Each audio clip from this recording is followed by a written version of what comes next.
आज हम देखेंगे राजस्थान में पाई जाने वाली राजस्थान और भारत के अंदर पाई जाने वाली भैंसों की प्रमुख नस्लें, जो कि जेट और सीयूटी और कक्षा 12 एग्रीकल्चर के अंदर पूछे जाने वाले सवाल है, जो कि 2025-26 का सिलेबस है। ये इसमें से हम पहले देखेंगे जो कि भारत की और पूरे भारत और राजस्थान के अंदर जितनी भी नस्लें पाई जाती है उसके बारे में पढ़ेंगे। इसमें सबसे पहले आती है मुर्रा, फिर आती है सूरती, फिर जाफराबादी, मेहसाना, भदावरी, गोदावरी, नागौरी, संबलपुरी, तराई और टोडा और सातकनारा ना। इसके इनमें से सबसे पहले हम पढ़ेंगे मुर्रा के बारे में। यह विश्व की सबसे अच्छी भैंस की दूधारू नस्ल है। यह भारत के सभी हिस्सों में पाई जाती है। इसका गृह क्षेत्र हरियाणा के रोहतक, हिसार और जिंद बाद करनाल जिले तथा दिल्ली व पंजाब है। इसका विशिष्ट रंग जेट काला यानी जेट ब्लैक रंग पाया जाता है। इस नस्ल की मुख्य विशेषता है छोटे मुंह एवं संग तथा खुर व खूब के निचले हिस्से में सफेदी धब्बे का होना होता है। जैसे इसके सिर के ऊपर और पूंछ के धोले सफ़ेद रंग के धब्बे होते हैं और सिर के ऊपर भी सफ़ेद रंग का धब्बा होता है। इसकी दूध की बात करें तो ये प्रति ब्याज पर 1678 की ग्रोथ से देती है और ये 307 दिनों में, जो कि ये पूरे साल नहीं दुआती है, ये 307 दिन के अंदर एक ब्याज के अंदर प्रथम ब्याज में ये 40 से 45 माह तक और दो ब्याज में ये 450 से 500 दिन। इसके बाद हम बात करेंगे सूरती के बारे में। भैंस की इस नस्ल का गृह क्षेत्र गुजरात है। यह भूमिहीन छोटे व सीमांत किसानों बहुत प्रचलित है। इसका कारण इसकी छोटी शारीरिक बनावट है। इस नस्ल की सींग हाशियाकार होती है। औसत दुग्ध उत्पादन प्रति ब्याज पर 1400 की ग्रो होती है और 352 दिनों में। जो प्रथम ब्याज की आयु 40 से 50 माह और दो ब्याज के बीच का अंतराल जो 400 से 500 दिन के अंदर। इसके बाद आती है जाफराबादी।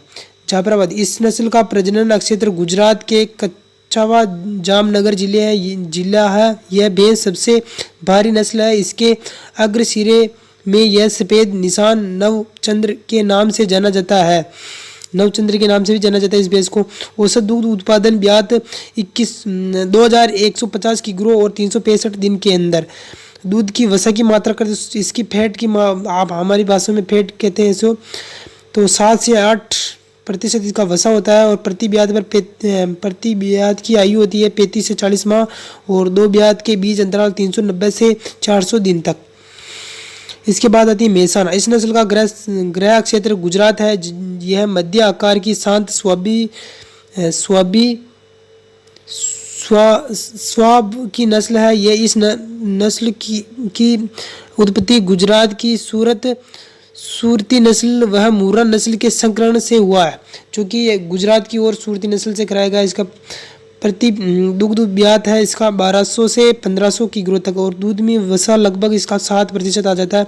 इसके बाद आती है भदावरी, जो कि ये विश्व की एक लिक्चर नस्ल है, क्योंकि समस्त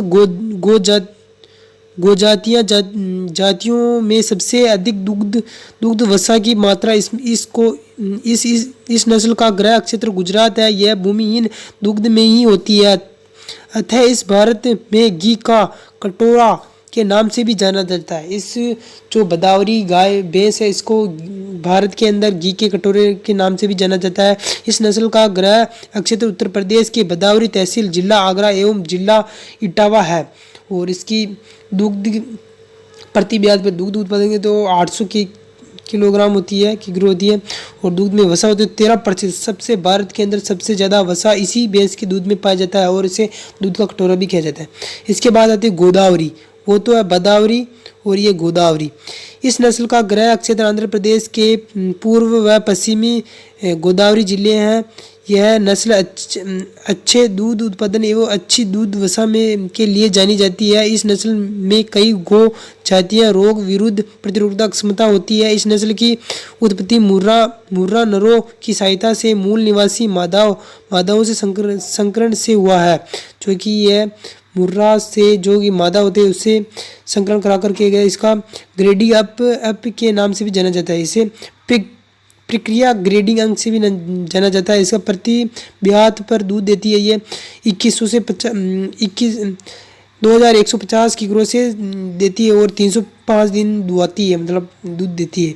इसके बाद करते हैं नागौरी। यह नस्ल दोहरे उपयोग की है, अर्थात नर यातायात हेतु उपयोगी है तथा मादा अच्छी दूधारू है। इस नस्ल का गृह क्षेत्र महाराष्ट्र है। औसत दूध उत्पादन ब्यात 1000। यह नस्ल जो कि यह इससे नर जो कि यह गाड़ियाँ चलाने में और बैल खींचने के अंदर काम में ली जाती है।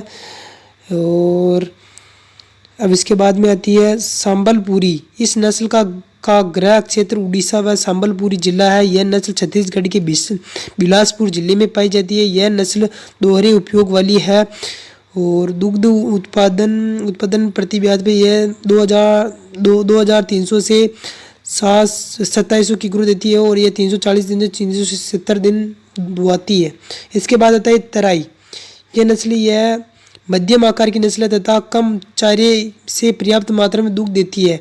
मतलब कम चारा भी होता है, खुआ देते हैं तो भी दूध फुल होता है। यह नस्ल उत्तर प्रदेश के तराई क्षेत्र में उत्तराखंड में पाई जाती है। औसत दुग्ध उत्पादन की बात करें तो 1030 की ग्रो। और इसके बाद हम देखते हैं टोडा। इस नस्ल का नाम दक्षिण भारत में टोडा आदिवासियों के नाम पर है। इस नस्ल का गृह क्षेत्र तमिलनाडु की नीलगिरी पहाड़ियों है। इस नस्ल की उत्पत्ति प्रतिकूल परिस्थितियों में अनुकूल से हुई है।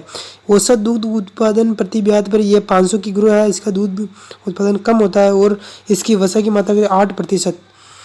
इसके बाद में आता है सातक नारा। यह मध्यम आकार की प्रचलित नस्ल है। यह नस्ल कर्नाटक के बेंगलोर जिले के समुद्री तटीय क्षेत्र में पाई जाती है। औसत उत्पादन 600 से 800 की ग्रो है। 185 से 260 दिन दूध देती है। हमारे चैनल पर नया है तो चैनल को सब्सक्राइब करें और अपने भाइयों दोस्तों को शेयर करें जो जेड और CUT और कक्षा 12 में है 2025 और 26 का न्यू सिलेबस